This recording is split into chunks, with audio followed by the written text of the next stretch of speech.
Welcome to session 4, and thank you for staying with me so far. In this session, we're going to be talking about effective communication and how it affects customer service delivery. When customer service providers encounter problems with their customers, most of the time, it's most likely a communication problem. When service providers fail, they fail because they have failed in the communication process. So what is communication? Communication is a process where a message is received and understood by the receiver in the manner that the sender intended it to be. It involves the following elements. So there has to be a sender, somebody who is initiating the communication process. There has to be a receiver, the person receiving the communication. So the sender encodes the message and the receiver decodes the message. There is a message that is being sent, so the message is part of the elements. Now, this information or message goes through a channel. And what do I mean by a channel? So the channel could be a telephone, it could be your email, it could be face-to-face communication, it could be through social media. The last element I'm going to talk about is the feedback. So when you send a message, the receiver needs to let you know if they've understood the message you have sent. So if they don't understand the message, then you know that there has been some kind of cross communication. And then they'll send you a feedback to say, oh, we don't understand what you have said, or we understand what you have said. So those are the elements, those are the things that make up for the communication process. Now, there are certain things that can stop communication from being effective. And those things we call barriers to communication. So what are the barriers to communication? What are the things that prevent your message from getting across to your receiver in the way you intended it to be? One could be differences in perception. So we see things differently. It could be because of our culture. It could be because of our background. We just see things differently. Another barrier could be language. We might speak different language, or you might not understand my language. Another barrier is assumptions. As human beings, we tend to make assumptions. Before someone finishes saying what they are saying, you've made an assumption, or you look at someone and you've made an assumption about the person. You also can stereotype someone. You look at someone and say, oh, this person doesn't know what they are saying. So you've put them in a box, and that way you don't actually listen to what they are saying because you have stereotyped them. Another barrier is lack of knowledge. So I might be speaking to you on something I know nothing of. Obviously, we would not communicate because I will not understand what you're saying because I don't understand and I have no knowledge about what I'm talking about. Another barrier could be difficulty in expressing oneself. So I know what I want to say, but I don't know how to put the words together to make you understand it. Our personalities play a very important role also in the way we communicate.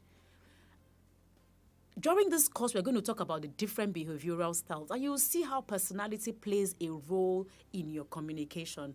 For example, an aggressive person communicates differently from a non-aggressive person or a passive person. And then our emotions can form a barrier because when you're emotional about something, the tendency is that you're not actually listening or paying attention to what someone is saying to you because your emotions is getting into the way. So that's how those different things form a barrier and make communication ineffective. So when you're communicating with people, you must make sure that these barriers are put in check. As a service provider, you must make sure that when you're speaking to your customers, that you're not stereotyping them, you're not making assumptions about them. You must make sure that your culture or your value system is not interfering with the communication process. You must also make sure that your own personality is not interfering with the communication process.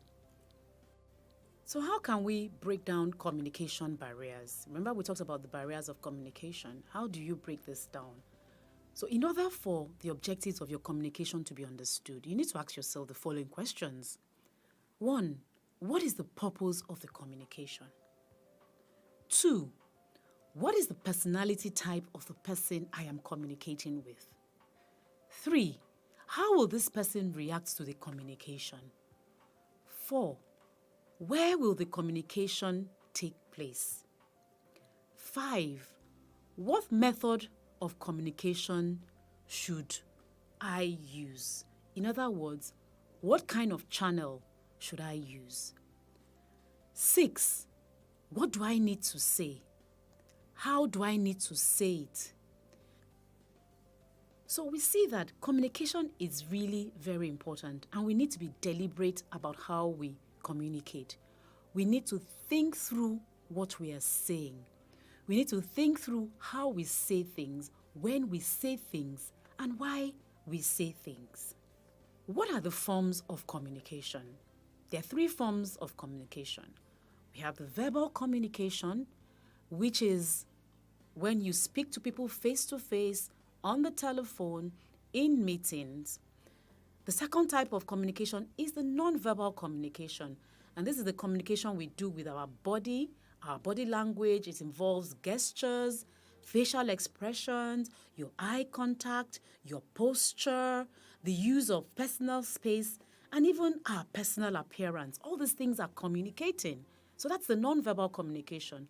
We also have the written communication, which comes in forms of your letters, your emails, your memos, your newsletters, notice boards, magazines, the different ways that you communicate to your customers. So these are the 3 forms of communication, and they all play a vital role in the customer service process. We're going to take each of these forms of communication one by one and talk about them. Verbal communication. What is verbal communication? It happens face-to-face or on telephones. It actually paves the way for two-way communication. So in verbal communication, you're actually talking to someone face-to-face or through the telephone. It's actually a very rich form of communication because you can actually hear the person you're speaking to, you can see the person, you can see the person's expressions and body language. Response to your questions come immediately. Feedback is immediate. Whether the person is speaking or not, you can actually see the feedback if you can read the person's expressions. Misunderstandings can be cleared immediately when you have verbal face-to-face or telephone communications, as well as you can read the other person properly. You can read the other person's body cues and body language, so you know if the person is flowing with you or not. So verbal communication is actually a very rich form of communication. So let's look at verbal communication, the do's and the don'ts. So there are certain things you should do when you're communicating with people verbally. One is you must give the person you're communicating with your undivided attention. You see, at times people are talking to you and they are with their phone, fiddling with it and pretending to be listening to you. In verbal communication, especially when you're talking to people face to face, you must give them your undivided attention. You must listen attentively, because when you don't listen, then you miss out certain points. You miss out on reading the person's body language. You must treat people's ideas and concerns as important. No matter what you think the person is saying, it is important to that person. That is why the person is communicating it to you. So you must take it as important and treat it as important. You must encourage people to express themselves when you're communicating with them verbally. When you're communicating verbally, make sure you don't tell people what to do. Tell them what to do and why they should do what they are doing. In other words, just tell them the big picture. So don't just tell them what to do. Do this, do that. Tell them what to do and why they're doing what they're supposed to be doing. Make sure you don't make conversations one way. You know, some people just speak and they are the ones just talking and the other person has no input in the conversations. Don't make conversations one way. Encourage responses from the person you are speaking to. Don't hold back information or feedback, especially with your customers. Give them all the information that they need about your product and your services. And then don't answer phones when you have someone in your office or when you have a customer with you. Even if the phone is ringing, the person in front of you takes preeminence over a ringing telephone. So those are the things you don't do when you're having face-to-face conversations. Non-verbal communication. So non-verbal communication is the communication we do with our bodies. It's a large part of the message. In communication, the words that we speak only make up 7% of the whole communication process. I'll repeat that. In communication, the words that we speak only make up 7% of the communication process. The rest is body language. In other words, as you're speaking the words you're speaking, your body is communicating more than the words that you are saying. So a large proportion of the message we send to others when talking face-to-face is done through our body. Always look out for your customers' body language when you're interacting with them. And not only your customers, you must also watch your own body language when you're communicating with your customers, because your customers are also watching your body language. And that is why at times when service providers say, I am sorry to their customers, it doesn't mean anything to the customers, because the customer can actually read your body language to tell if you're really sorry or not. What are the body language do's and don'ts that you must take into consideration when you're communicating? The first one is your body posture. Please be conscious of what your body is doing. If you're sitting, you need to sit up straight. If you're standing, you need to stand up straight. Don't lean back on your chair or slouch when you're sitting or you're standing. When you're also communicating, you must make sure you're facing your customer or whoever you're communicating with. Don't look around and be distracted when you're communicating. The second point is eye contact. Make sure you maintain eye contact with your customers. It's important because maintaining good eye contact helps you concentrate. It shows you're confident. It shows that you're responsible, that you have integrity, and it also shows that you respect the person you're communicating with. Remember when making eye contact not to glare at the person you're communicating with. Do not roll your eyes upwards. Don't look away at difficult times. And as I said earlier, try and not be distracted. The next thing to watch out for is your facial expression. Try and always present a bright appearance and an upbeat appearance. Smile often because it shows that you are approachable and you care for what the other person is saying. Be empathic, but never look bored and never look tired. Watch out for your gestures and mannerisms. Be aware of what you're doing with your hands. Be aware of your mannerisms. Don't fold your hands when you're talking to someone. It shows that you're being defensive. And try and not fidget by twiddling your fingers or tapping your toes. It shows you're not really paying attention and that you're being impatient. The next topic we're going to be talking about is communication styles. Just as we have different personalities, we also have different communication styles. And understanding communication styles will make you more effective in communicating with your customers and your colleagues. What are the 4 types of communication styles? The first style is the aggressive style. And the second is the passive-aggressive. The third is the assertive. And the fourth is the non-assertive. The aggressive communicator is the kind of person, when communicating, that say what they want to say in a very aggressive and opinionated way. They are very loud and forceful in their communication. They don't respect or care about other people's rights and needs. They like getting their own needs met first.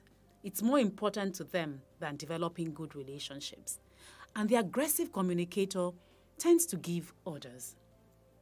The non-aggressive communicator, which we'll call the non-assertive communicator, often does not make their emotions or thoughts or opinions known.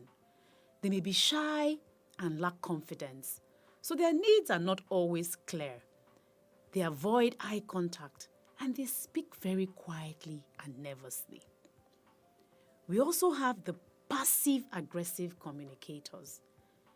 They tend to be very subtle and disrespectful, but they try to assert their own needs over yours, but they do it in a very subtle way.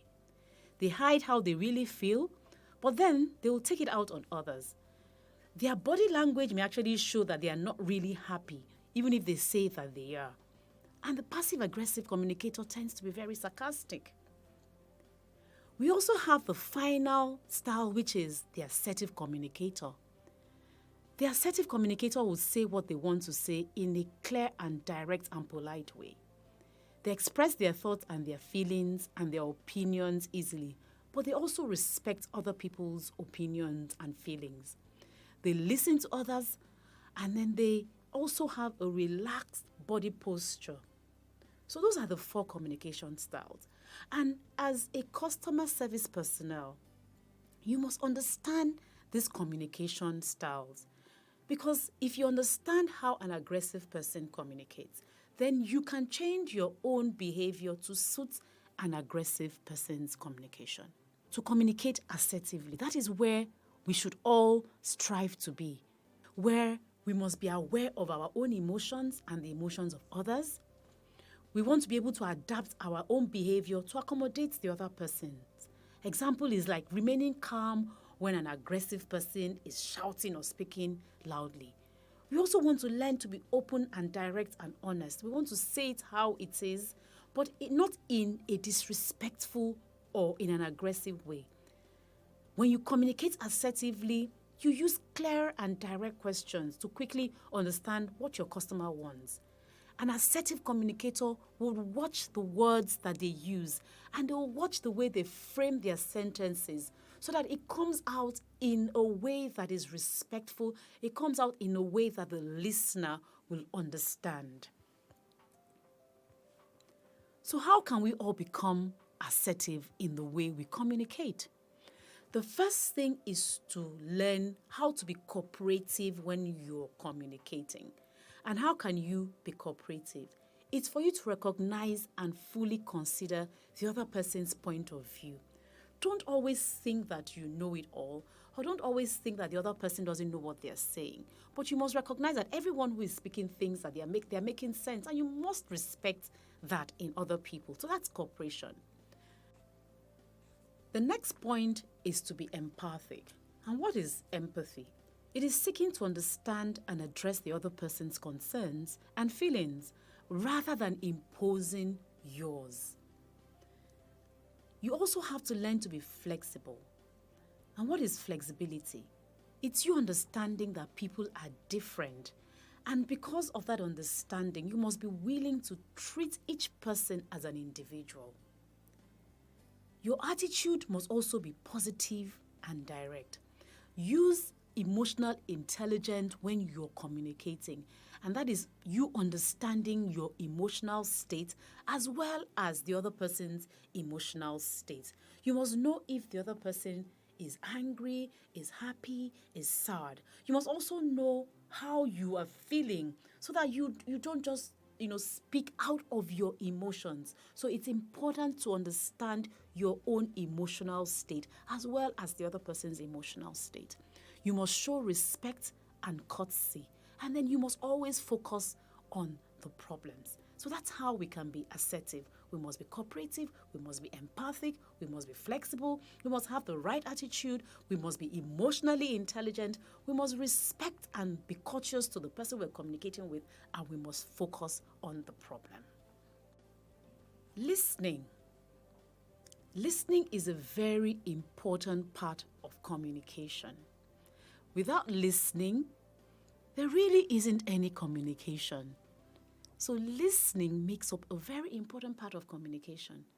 Listening is an active process. It requires our participation and involvement. Listening is different from hearing. You could be hearing what someone is saying, but you don't have an understanding of what that person is saying. Our personality actually plays an important role in how well we listen. Remember, we spoke about different communication styles. An aggressive person hardly listens to what other people are saying. All they want to do is hear their own voice. Effective listening is done with the whole body. You must remember this. So when you're listening, make sure you make proper eye contact, use the right body posture. It actually helps you listen well. Effective listening is not only about the words that are spoken, but also takes into consideration the tone and the body language. Active listening goes hand in hand with effective questioning. When you ask the right questions, it gives you clarity. It will help you build good relationships with your customers. It will help you understand your customers and your employees better. And good questioning actually helps in problem solving. You must remember when you're asking questions that there are different types of questions that you can ask. There are open-ended questions, there are closed-ended questions, and there are probing questions. Open-ended questions such as, how do you feel about something? Can you tell me about this? Are good at gathering information and facts. Closed-ended questions such as, is that the right time? Can be good at clarifying and checking understanding. Probing questions can help in getting additional details. So listening and questioning actually go hand in hand, and you must learn how to question if you're going to glean the right information from your customers. Effective listening, do's and don'ts. Always ask questions to clarify your understanding. Make sure you make eye contact and give your full attention. Always show empathy when you're listening. Keep silent till the person is finished speaking. Be objective and listen with an unbiased mind. Now, don't blame or attack anyone when you're speaking with them. Try and not be distracted and inattentive. Don't be insensitive to other people's opinion. Don't interrupt people when they are speaking, and don't jump to conclusion. And try and not do all the talking.